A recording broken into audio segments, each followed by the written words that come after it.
Karen, Yes. let's test your knowledge of will. Oh boy. What is the number one thing I've always wanted to do? Astral project. Astral project. That's right. That and eat unlimited cake. Well, ooh, we need to get someone about cake. No, this one's about astral projection. It's Mhm. that all elusive skill set that I've been trying to gain forever.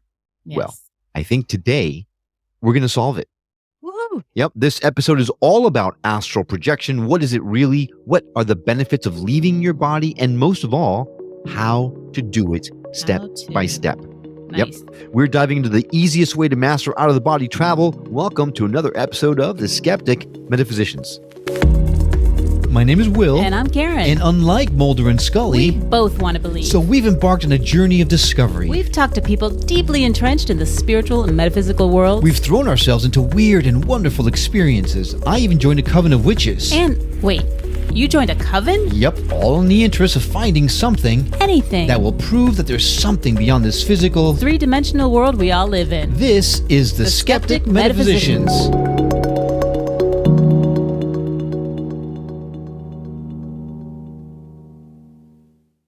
Hey everyone, I'm Will. And I'm Karen. We are your guides of this journey of discovery. Today we've got a special treat.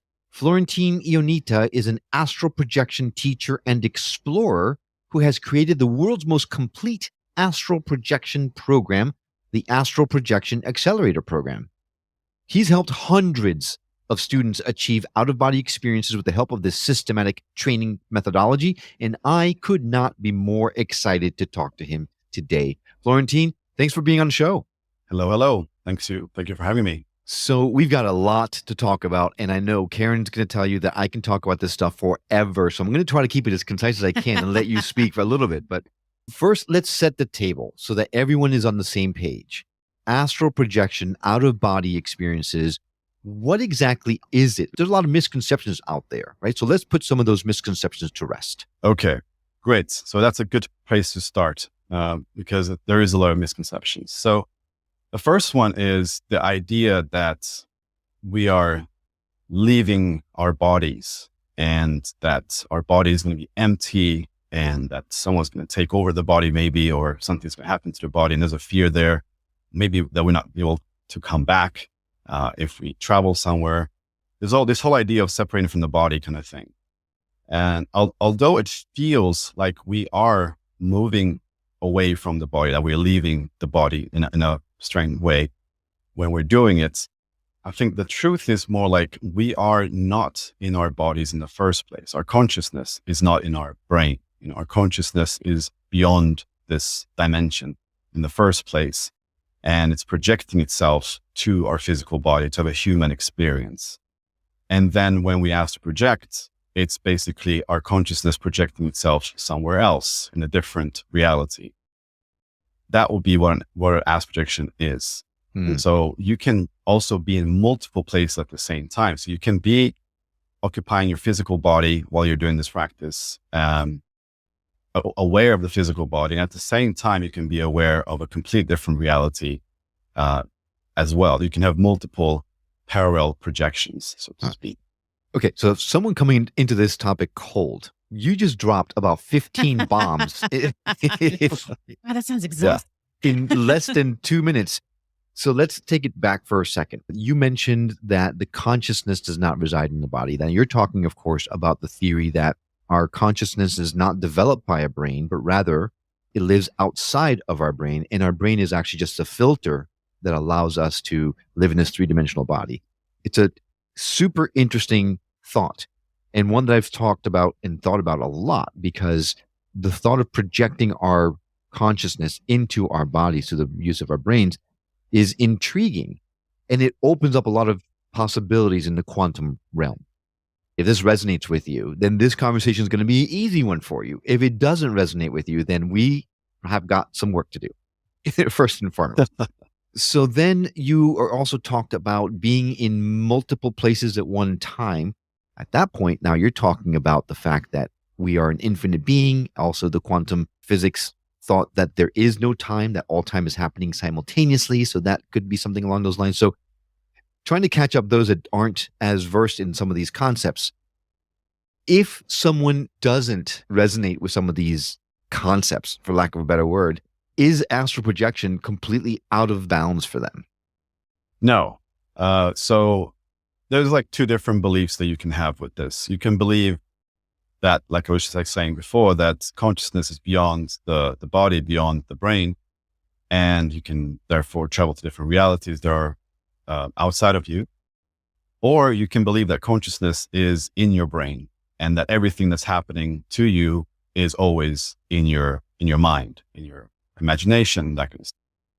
And that's okay. You can have that belief and you can still astral project. You can still have these experiences, and then you can kind of make what you want out of it. You can believe that, oh, that was just some type of dream, or that was happening in my mind. It's okay. You can have that belief. And I think a lot of people do have that belief in the beginning. I think it's healthy to have the belief of maybe this is all just a illusion or a dream or imagination and whatever. And then you have that belief, you have that skeptic kind of mindset, but you still have an open mindset with that because you are willing to try this out for yourself. So you start with the practice, you start doing the actual work, and you start having experiences. And then through that journey of experience, you start to shift your belief system. You start to have experiences that maybe you won't be able to explain with that theory that it's all in your mind, because maybe you will have an experience where you see something outside of your room, maybe your neighbor's roof, that you have never seen before. And then you go out in the physical the next day, you check out the roof and you see actually the same thing. Things like this happen all the time, or that people go to people's houses and they overhear a conversation and they can come back and then recall exactly what happened and tell that friend, like, I saw you having this conversation with this person in these clothes. Is that true? Like, yes, that happened. And those are those kind of confirmations, personal confirmations, that then take your experience, your perception of reality to another level, where you start to expand what you believe is true about this reality and about yourself and about the universe. And it's kind of the whole purpose of this is to take you on that journey of truth, where you start to unravel more of what reality is and what you are and what is going on. And so it's totally okay to have that belief in the beginning that everything is that happening out here. It's totally okay. One of the main questions I get from people when it comes to this topic is why? Why would you do this? Why would you leave your body and go into different dimensions? And what's the point? Like, are you crazy? Like, so for you, and for you, you didn't actually ask me that question because it's so clear to you why. And I wanted to ask you why. Why do you want to astral project? Why do you think this is something that you would? That's a great question. For me, it's a way of validating that this stuff is all real. So in the show open, you'll hear we talk about the fact that we're like Mulder and Scully. We really want to believe, but I'm the kind of mindset that I have to feel it. I have to sense it, taste it, touch it, right? I've got to know it's real before I can just full on believe it. And I got that when I became a Reiki practitioner. I did feel these energies, which then led me to think, okay, if this is real, then there's bound to be other things out there that are real as well, but it's eluding me. So I figured if I can astral project, and if it's as real as you're saying, like as palpable as it's not a dream state kind of real, then that is going to prove without a shadow of a doubt for me that this stuff is real. So that's my why. That's why I've always wanted to astral project. So for you, it's confirmation that this stuff is real. Correct. And it's very much the same for me. I'm very much like you. Like, I need to have the experience to believe something. I can't just like believe in everything. And that's kind of the whole purpose with astral projection specifically. It's like, don't believe what people tell you. Don't read books about all kinds of stuff. Go ahead and just have the experience yourself. Learn how to do it. Find out for yourself, because the difference between believing something and knowing something, experiencing something, is massive. It's a completely different territory. It's one thing to believe that you might continue after physical death. There might be an afterlife. Your uncle that died might be somewhere out there, and knowing through experience. It's a very different state of mind. Right. So, think about how that would feel to have that knowing through your personal experience. It's a very different experience. And if someone wasn't motivated like I am about confirmation, I think you alluded to earlier that there are certain benefits to astral projection. Can you share some of those with us? Yes. So to me, astral projection is a tool for spiritual evolution. It's a tool to discover your spiritual essence. And I think when you are in the spiritual community, you learn about these different topics and you find out that, oh, you are not a physical body, human being. You're something more. You're something beyond this. The question comes up, like, what am I? What am I more than this? And how can I experience this? And this will be the way to experience this. And you can experience this stuff with psychedelics. You can take different substances, but that's a completely different thing. And it's usually maybe a bit more intense, and not many people are ready for that. This stuff is very smooth. It like I said before, it will take you to places that you're ready for. So it's a smooth journey that you can go on and start finding out about your essence, who you are, what you are, about the universe. Mm-hmm. And it's also a tool to connect with somebody that has passed away, that has basically left from this physical realm and gone into a different realm. You can connect with them. And we have students that do that all the time. And I mean, seeing a student that had lost their loved one, connecting with them in the astral and then having the talk with them afterwards and seeing how happy they are and how it's amazing, because it's such a healing experience to be able to talk to somebody that you love, that you think you've lost, but then you find out that you haven't lost them. They're still there. And this is a tool for that, to connect with somebody like that.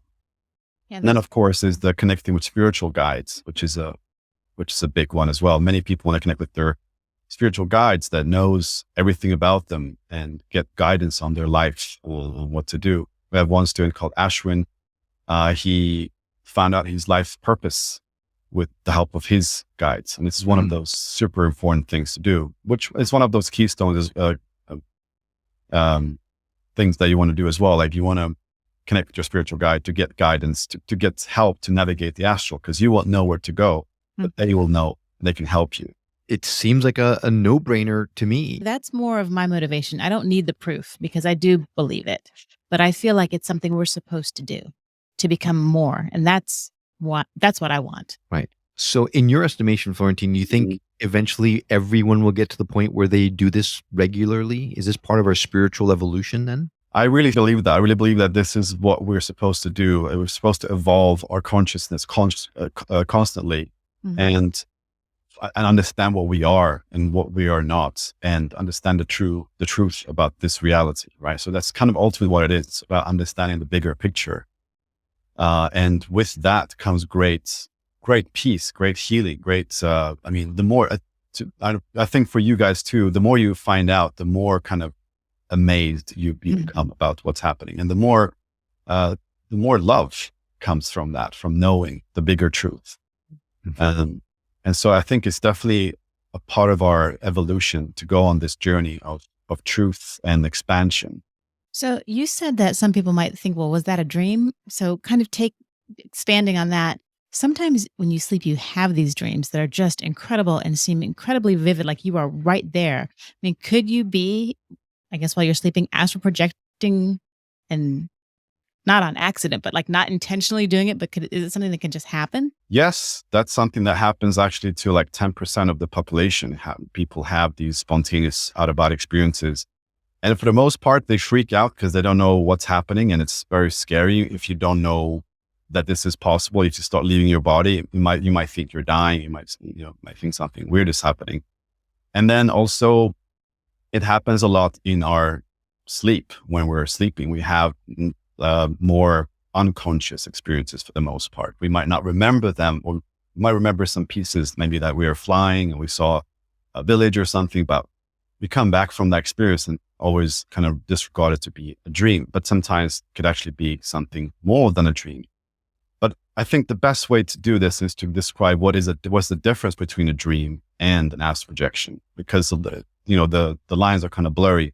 Yeah. In fact, I was going to ask, if someone's freaking out because they do this in their sleep and suddenly they freak out because they feel they're dying, it must feel different, because that's always been my big thing, right? Is it me just dreaming or using my imagination and feeling like I'm leaving my body? Like, does it feel, are there physical sensations when you leave your body? Do you feel the wind whistling through your hair as you're flying through the night? Or is it really just a mental projection? Great question. So that's why people freak out, because it's so real. They don't even know that they don't even know that they're out of body. A lot of times I have students, when they go out of body, they actually think they are standing in their room physically. And so they leave their body and they're like, oh, I'm still physically standing in my room. Oh, everything looks the same. They go back to the bed and then they wake up and then they realize, oh my God, that I was out of body just now, but it was so real that I thought it was physical reality. Okay. So it's that level of realism. And sometimes people report that it's even more real than their physical experience. Okay. So that's encouraging to me, because you talk to people and they're like, oh, it's just like it's in your imagination. And to me, it's kind of a cop out if I'm not feeling it, right? If I don't feel something different, it feels like I'm not really astral projecting. So I'm hearing from you that it is indeed feels like you are physically somewhere else. Yeah, it's insane. It's really insane. Like, I mean, it's only when you have it the first time that you can just like grasp what just happened. Because I remember for me, when I heard this as well, I was also a bit skeptic. I was also thinking, maybe these people are just imagining these things. Mm-hmm. Because I would go to different retreats, different workshops, meditation workshops, and I always meet these people that they always had this very interesting stuff happening for them when they're closing their eyes. They saw all kinds of stuff. And I was like, man, I don't see anything. I think it's just, I'm not even, nothing is happening. And I was always wondering if these people are just kind of making things up or they're just imagining things. Yeah, because people throw this stuff around all the time. Oh yeah, when I left my body, or it's such a buzzword. It's like everyone in this space is talking about astral projection or leave out of body experiences, like just throwing it around like if it was hotcakes. But that's what makes someone like me, who's been struggling, trying hard to do it for so long, get super frustrated and think, no, you guys are full of crap. It can't be real. So yeah, totally. I mean, that's exactly what happens. If you tried for a while and didn't get very far, then you're going to have all kinds of stories that you're going to tell yourself, like this is not real, or maybe you're going to have the limiting belief that I had, which is I'm not gifted enough to do this. I don't have the ability to do this. This is for special people. This is for someone that has meditated for 10 years. Exactly. And I'm not one of those people. So a lot of things can come like that. And that can also become a limiting belief, which blocks you from actually being able to do it, because now you're creating a belief system around it that you cannot do it, which is not helping you. So it's the moment that you have the experience is the moment that you truly go, okay, this is possible. And the experience is extremely real. It's very physical, and you can feel things. You can touch things with your hands. You can smell things. You can see things. You can hear things. Sometimes your hearing can be so enhanced that you can hear things that are really, really far away from the room that you're practicing in. Like, for example, if I do the practice in a city like London, I can get into a state where I start hearing conversations of lots of different conversations taking place, as if there's like people sitting in my room. And in the beginning, a lot of times, like, I actually got confused. I actually thought someone walked into my room. And so I took off my headphones and looked around, like, what's happening here? Is someone coming into my room? And there's nobody there, but it's so clear. The sound is so clear. And if I do it in a place that's like just nature around the area, I can hear birds and the river creaking, and like the sounds that will be in that environment, I hear very clearly, as if they're next to me. It's very, very interesting how our senses, when we get into these states, get very heightened beyond the physical possibility that we have with our physical senses. So that's interesting, because sometimes when I dream, I can smell things or I can taste things. I just thought that was normal dreaming. I don't know. Will, do you smell and taste in your dreams? I never asked you that. I don't think I ever have. No, I don't smell or taste or, hear things. Well, you got to hear things. Well, in a dream, it's less hearing it and more seeing it in my mind. Like, I know that there's someone saying something, but it's not like auditory. Really? Yeah. I mean, I don't think. At the same time, I also don't remember my dreams a lot. Very That's seldom true. do I remember my dreams. So like when you have a dream that you're flying, you don't feel it? Like, The only dreams I've had have been, and it's been a very long time since I had one of them, is falling. I've had dreams I've been falling, and that has been and then really you wake up. unnerving. Yeah. Yeah, really unnerving. And now that I think about it, Florentine, could that have been an astral travel in my dreams? I mean, it feels like you feel, when you are on a roller coaster and you go down one of those Drops. the drops and you feel in your stomach. It kind of felt like that, believe it or not, in the dream. Could that possibly have been a projection? Yeah. So I wanted to do this before as well, just to define what a dream would be and then what an astral projection would be, because they are cousins in a way. So the way I see it is that there are multiple dimensions, and they have different quality or different purpose as well. And so, to me, a dream is also a projection. Your consciousness is projecting itself into a reality, and you're now experiencing it as it is your only reality in that moment. But the dream space, this dimension of the dream, we call it the mental plane. It's kind of like it's a mixture of everything that everyone you meet. It's kind of your little simulated reality. You might see a picture and then you dream about that thing that was on that picture, and your thoughts are very much blended with that reality, and it's changing. It's very kind of liquidy. You can look at one direction, you see something, you look at the other one, then when you look back, the whole scenery is now changed. Maybe to a door changes to a window. It's not very solid. And usually in a dream, you'll have your childhood friends, maybe your family, maybe lots of familiar characters might be in that experience. And then a lucid dream would just be the fact that you become lucid, you become aware in the dream that you are dreaming, and then you can just see it for what it is. You can see it. Oh, I'm in a dream now. I'm in a dream reality, a dream dimension. Now, an astral projection or an etheric projection, or there's this other dimension you go to.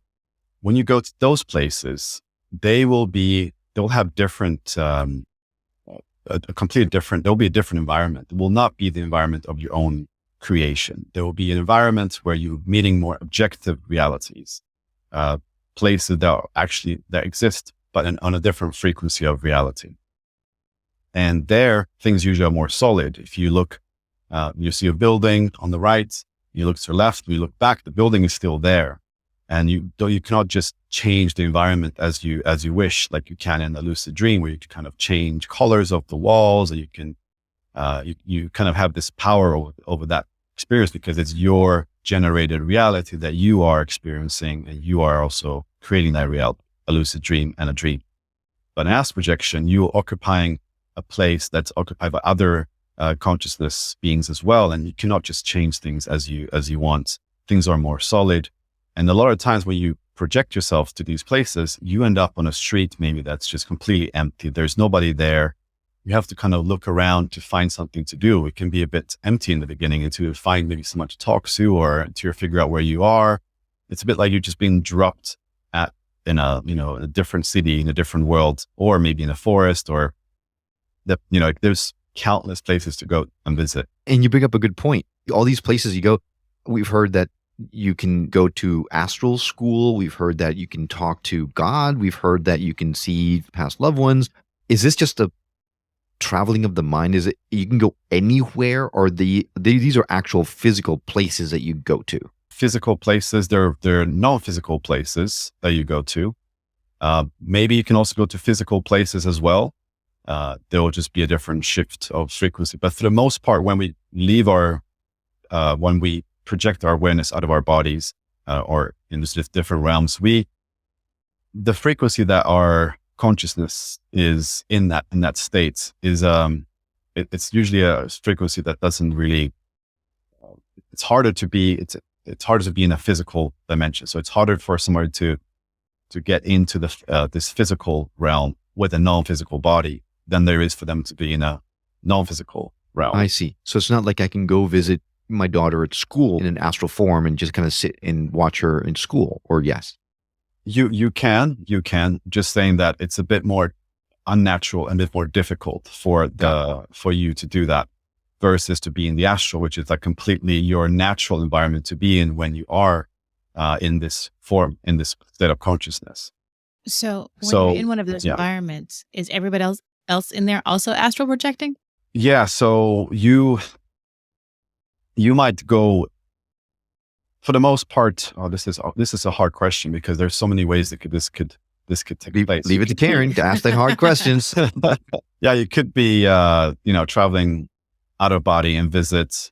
So I would say like this: some people naturally, as soon as they get out of body, they're like in their flats, they're in their house, they're like looking around, they're going through the wall, going out their neighborhood, they're seeing things in their physical reality very easily. They're like their energetic body has that frequency that it's kind of drawn to the physical a lot, and it's very easy for it to be there.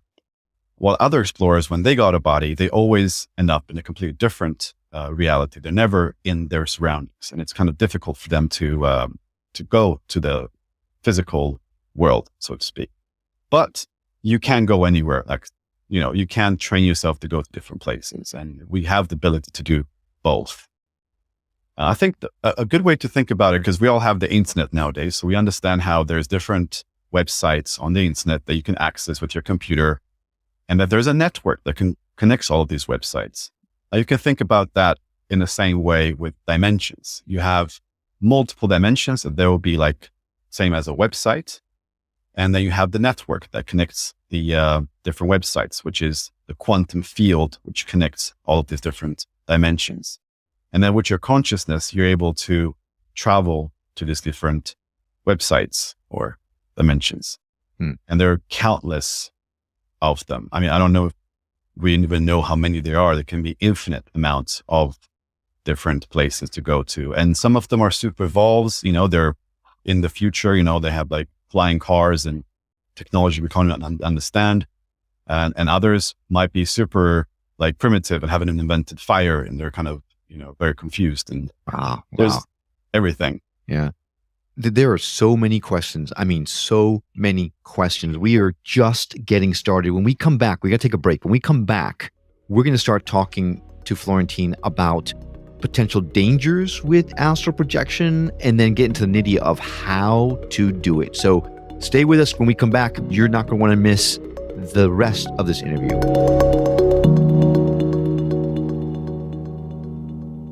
And we're back with the Skeptic Metaphysicians. Today, we're talking to Florentin Ionita, who is a master astral projector. He's a teacher who taught hundreds of people how to achieve out-of-body experiences. He's got a systematic training, a methodology that is surefire. So we are picking his brain about all things astral projections because, as you know, this is my favorite topic in the world. We talked a lot about what astral projection is and all that kind of stuff before the break. Now I want to get into the nitty, Florentin. First and foremost, I read Bob Monroe's book, Journeys Out of the Body. And a lot of people who are listening know about the Monroe Institute and all the research that they've done with hemisync, which is syncing the two hemispheres of the brain, using binaural beats, all that kind of stuff. The CIA has a whole document now that you can look for it yourself right now. You can download it. The Gateway Project that talks about hemisync and things like that to achieve out-of-body experiences. But in Bob Monroe's book, there's a part that made me very scared because he started talking about encounters with entities that maybe aren't the best things to run into in the astral plane. Is there anything that we should be afraid of when we first leave our bodies? You've already mentioned that no one's going to come over and take our bodies or anything, but are there any entities out there that we might get a little nerve-wracked over, demons or beings or astral beings that maybe don't want the best for us? Okay. So first, what I would like to share is that when we project our awareness and we leave our bodies in this way, we are still going to be in a world of duality. We're not leaving duality anytime soon. We're still there. So of course, there's going to be darkness and light. There's going to be fear. There's going to be love. So there's going to be beings of lower vibrations and beings of high vibrations. There's going to be dimensions where there are weird creatures and sick people and all kinds of weird stuff going on. And there's going to be places that are full of light and love and beauty and amazing and profound. There's everything. Just like on the internet, you can go and you can find crazy websites and you can find beautiful websites. What? And You just like- can? Yeah. And just like in the physical reality, you can go to places that are very scary and dangerous. You can go to places that are beautiful and amazing. And it's interesting because sometimes I wonder, like, before we incarnated here, did we get any debrief from somebody what it's going to be like to have a human physical life? And if we did, how did that being describe it to us? It's interesting because I think even I'll believe that even, we will probably know a lot about this place before we come. And even though we know that there are crazy things going on here and you can get killed and there's wars and there's rape and there's so many bad things that can happen to you, we still choose to come here and experience a physical life because there's so much growth, there's so much potential to have this physical life. And so I see astral projection a bit like that too. There's everything out there, but there's so much amazing things out there that those negative things that are out there shouldn't sort of stop you from going out of body. So that's the first thing. And then the second thing is that we are indestructible. We are not fragile when we go out of body. The other day I was in a dimension where I was witnessing a fight and there was some sort of police force fighting some other people. I don't know what it was exactly, but as soon as I saw that, I ended up just in the middle, because a lot of times when you focus on something, you just arrive there because your focus is there. And this astral police officer of some sort started to attack me, started to punch me. And the punches went through me like nothing. I couldn't feel anything. It wasn't hurting me. There was no pain. There was nothing. It was just like, it was just strange, a bit strange. So I've had dreams where someone's fighting me and I either I don't feel it or I can't hit them, right? But I've always known it was a dream. Now, what you talked about before the break, you said that it is a definite, palpable difference from a dream. You were there, more real than real, almost, is what you said. So these punches, when he was hitting you and it was just going right through you, it wasn't a dream. You were there. That astral cop was there and he was throwing punches at you and you just weren't feeling it. It's kind of hard to wrap your head around how that could. Yeah, it's hard to wrap your head around it. Well, I think what it could be, what would help is think about it as like we are physical right now. We're in a physical body, and when we touch things in the physical, these objects in the physical, they're vibrating at the same frequency, so they're solid to us. We cannot put our hands through the table. It's a hard surface. But when we are out of body in this non-physical format, like I can touch my table in my room, and I can actually put my hand through the table. I can still feel that it's an object. I can feel the surface of it. But if I press, I'll actually be able to put my hand through it. So we are a bit like a ghost, but not a ghost like made of air that just kind of like just disappears and appears. It's a bit more solid, but it depends on the frequency that you're occupying, the dimension that you're in, the vibrations of that dimension and the vibrations of the body that you're having in that moment. It is complicated stuff for sure. If he was punching and his hands were going through you, were you maybe in a physical dimension where he was like we are now here? Does that make sense? So like he couldn't put his hand through the table sort of thing, but since you were astral, he could put his hand through you. Does that make sense at all? It does. I'm asking. Yeah, it makes a lot of sense.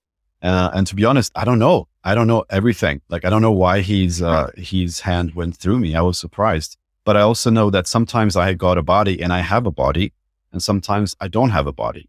Oh, wow. So sometimes I look down and there's nothing. And it's I'm just a point of awareness in space. And sometimes I have a body. Sometimes I look myself in the mirror and I see something. I see someone, not necessarily me. Sometimes it can be a different to me in a parallel dimension. It's Wow. weird. It's Sometimes so I can cool. see myself. It's cool. Yeah. Sometimes I look myself in the mirror, but I see through me. I'm seeing the background as if I don't even exist. What I've seen is that a lot of times when I look at my hands, which is one of the reality checks, is to look at your hands to see if if you have 5 fingers, because then okay, if you have 5 fingers and they look normal, for the most part, you're going to be in the physical. But if you have weird looking fingers, then you are most likely in a non-physical environment. Now, what often happens to me is that when I take out my hands, I don't even have hands. I'm used to it from the physical, from being a human, that I'm supposed to have hands. But in the non-physical, I do like this and I don't see them. But because I'm focusing on having hands, I can see how they start to grow out. So I can see my palm growing out. I can see my fingers popping out one by one, and then I have hands because I projected them. Like, you can create things in these dimensions with your consciousness. Your consciousness is extremely creative in that. And that kind of brings me to the other point I wanted to make about the original question, which is entities and all that. Yep. Your consciousness is going to be a very important sort of starting point for your experiences. The background you have, your knowledge, the way you see reality, your state of being is going to have a massive impact. So if you're somebody that has a lot of fear, if you're someone that has been consuming a lot of fearful content about astral projection, or you're super religious and you think this is a sin and that the devil's going to come after you, or that there's demons coming after you, it's very possible that you're going to create that kind of experience for yourself, because your consciousness isn't separate from the experiences. You can see that in the physical. You can see how in the physical manifestation works like that. You can focus on something like a car, or I don't know, something that you want to happen, and then that would then appear in your physical reality, usually with some sort of delay. Usually take maybe hours, weeks, years for you to manifest the thing that you've been focusing on. Now, in these non-physical realities, you can manifest things very quickly. They just happen very instantly. Right. So it goes back to always creating our own reality. And in that world, there is no veil. So you can manifest much more immediately than you can in this three-dimensional world. So I will take the answer about whether there are dark entities out there as a check. Yes, there are, first, but it's really dependent on your mindset. So if that's such a thing, and I totally get why there would be entities like that, how do you protect it? Well, you mentioned that we were indestructible, so it really is is there a need for protection, or is there something we need to do or prepare ourselves other than think good thoughts before we start doing this stuff?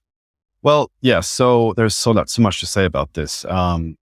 So one of the things is that thinking good thoughts doesn't necessarily work, because you can think good thoughts on the surface, on the conscious level, but on the subconscious level, you might have a lot of fears and limiting beliefs and all kinds of stuff lingering there, which you might not know of, or you might know of if you kind of go deeper with yourself. So it's very important to deal with that kind of stuff. To be honest, when I learned about these things, when I learned about astral projection, the first experiences I've had were very pleasant. There's nothing negative about anything.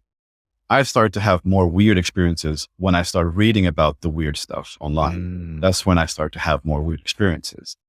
And I've seen that there is a connection between the things that you think, the things that you worry about, your fears, and the experiences that you will have. And I've also started to see how there's this mechanism of consciousness to take you on a spiritual journey, to get you to heal, to get you to evolve. And you know how consciousness works. Like, as soon as there is fear in your physical reality, then consciousness arranges itself so that you can face that fear, so that you can overcome that fear, so you can heal that fear. We are constantly taken on a journey of healing. And so it's the same in these other realms. If you have a bunch of fears or worries, you will be taken onto experiences that will challenge those fears and will essentially help you to I mean, it's that they're made so that you're supposed to overcome them. You're supposed to kind of look at them and kind of laugh at them. You know, see a demon that's trying to attack you, and instead of being like, "Oh my God, it's real, I'm going to die," you just kind of like, I don't believe in you, go away. And they kind of vaporize. Apparently, our dog wants to get involved in the conversation as well. Probably saw one of the entities and he's trying to ward it off right now. Well, they say animals are very sensitive. Yeah, they are. Yeah. So what you're saying makes so much sense. Now I just wish I had not read Bob Monroe's book, because that's what I hadn't thought of dark entities until I read his darn book. Now that's all I can think of. Well, but it's okay, because, you know, if the really cool thing about it is that, think about it this way. To me, the way I look at it is that physical reality is way more dangerous than non-physical realities. Why?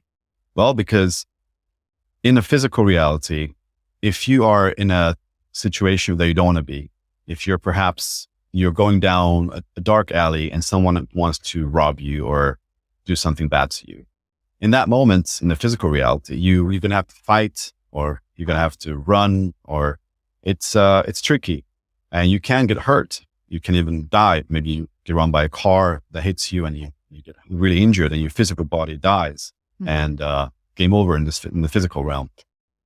But if you're out of body having these experiences, which by the way, you're having all the time when you're sleeping anyway, unconsciously, when you are then, let's say, in a place that you don't want to be, maybe you're seeing some weird entity that is coming towards you or whatever, you can just think about returning back to the body. You can just think about your room, or think about, I want to go home now. And boom, within an immediate second, you're now waking up in your bed and you're completely safe and sound. Right. There's nothing bad happening to you. Okay. So any weird experience that you don't like, you can just come back into your comfort of your home in your pajamas and just be completely comfortable and safe. How often can we do that in the physical? You know, you're in somewhere you don't want to be, and then you're just like, I want to go home. And then you're back in your house, safe and sound. That doesn't happen. Nice. You have to go home somehow, right? It would be nice. So we have superpowers when we're out of body. We can teleport, basically. We can fly. We can fly. We can go through walls. We can do things that we cannot do with our physical bodies. Because of that, we are sort of like superhuman and in this out of body state.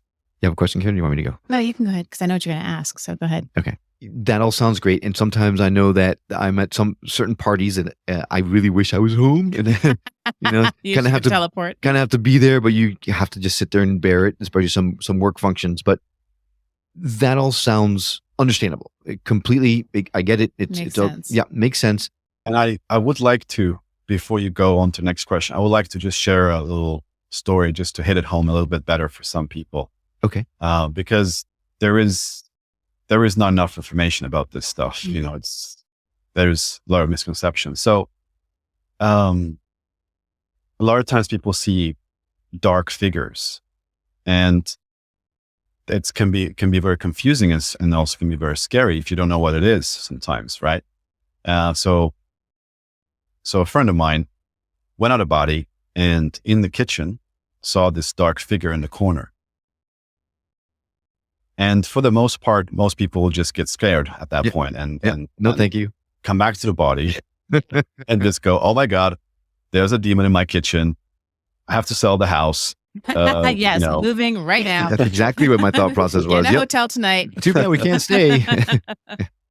Yeah, exactly. Now, luckily, this guy had a very different mindset. He was very open-minded, which is one of the key things that you want to be with this. And he was like, there's a dark looking figure in the corner of my kitchen. I wonder what it is. So he goes closer to this figure. And as he gets closer, he then realizes that because this darkness starts to kind of disappear, and he now sees clearly what it is. And it was his son.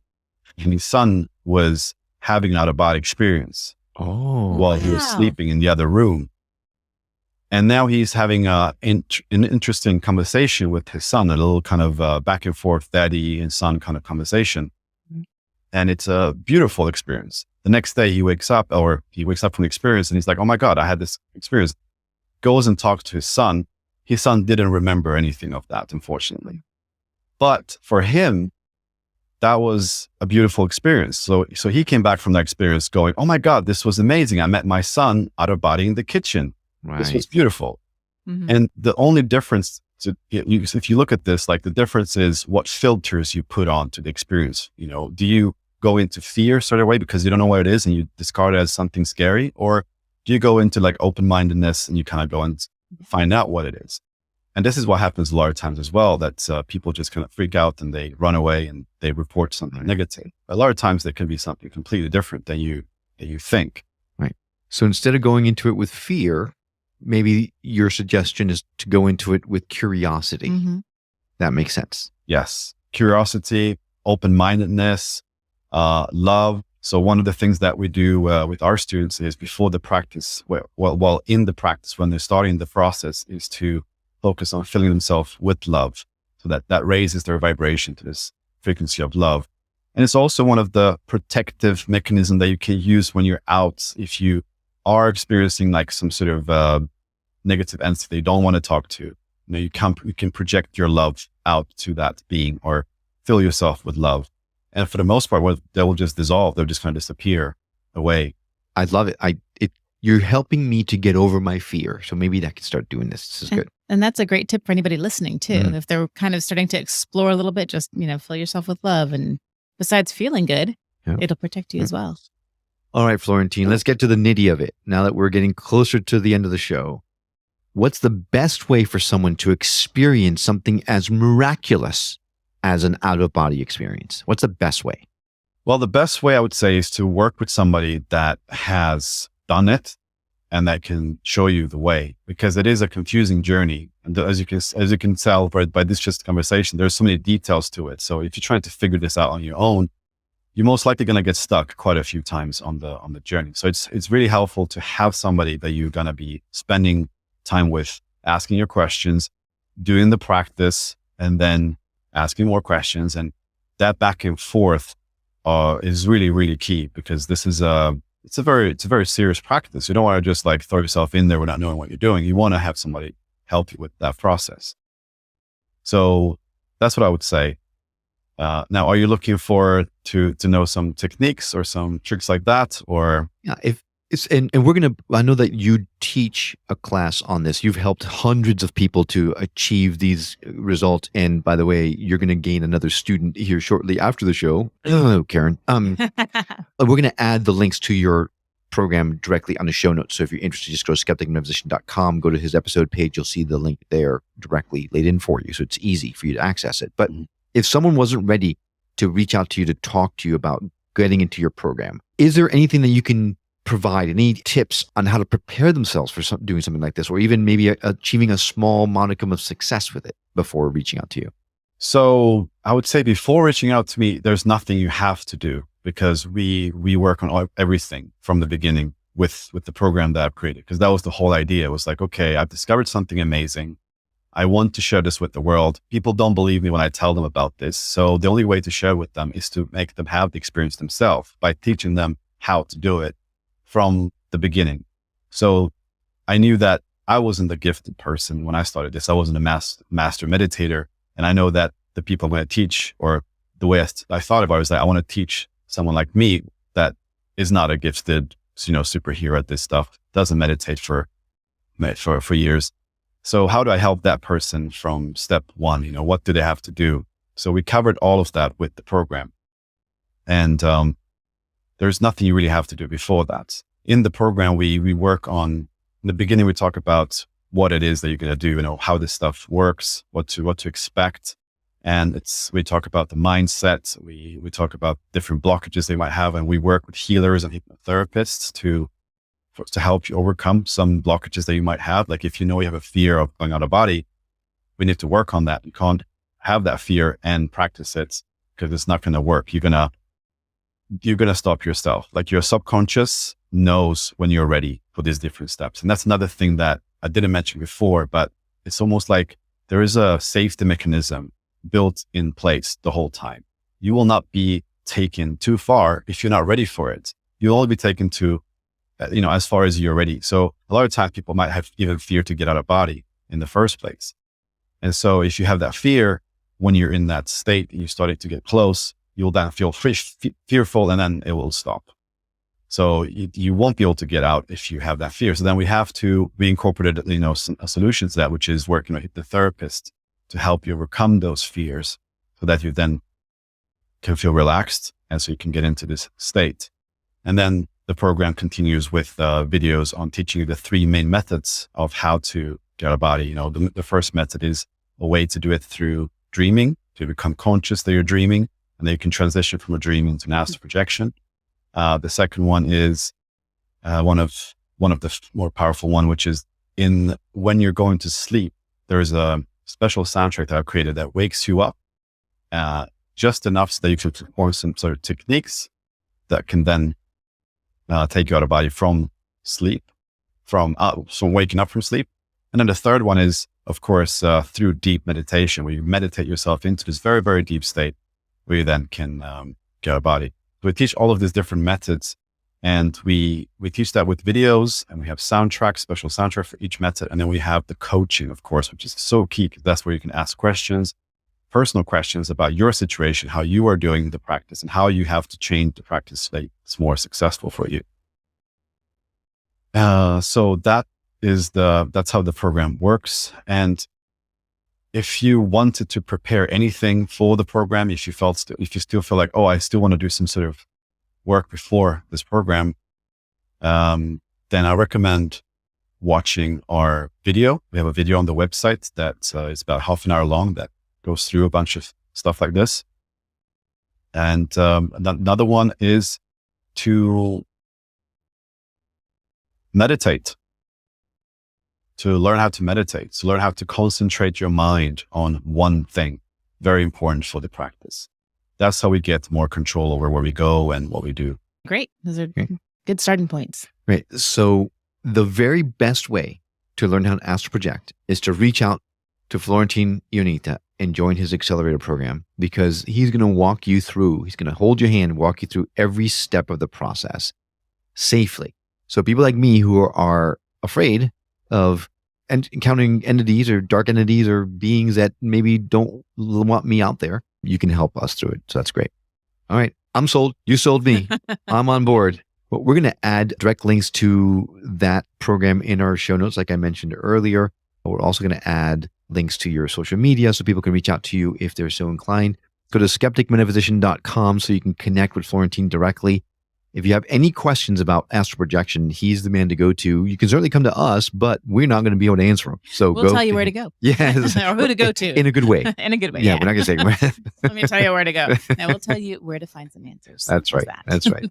All right, Florentin, it's been an absolute pleasure. Thank you so much for coming on the show and sharing your wisdom with us. Thank you. Thank you so much for having me. And looking forward to see you in the astral soon. Sounds good to me. Yeah, awesome. We'll have a party. Thanks for coming along on this journey of discovery with us. We'd love to continue our conversation with you on our website at skepticmetaphysician.com or on Facebook and Instagram under Skeptic Metaphysician Podcast. If you know someone who would benefit from hearing the messages we're sharing on the show, do them and us a favor and share the show with them. It will help get the word out about us, and it may just change someone's life for the better. And if you're listening to this on the radio and you missed something, well, not to worry. All of our shows, including this one, can be found at skepticmetaphysician.com, where you can also watch the videos or even send us an email or voicemail directly from the site. We absolutely love feedback and would appreciate hearing from you. Well, I hope you've enjoyed this episode as much as we have. That's all for now. We'll see you on the next episode of The Skeptic Metaphysicians. Until then, take care.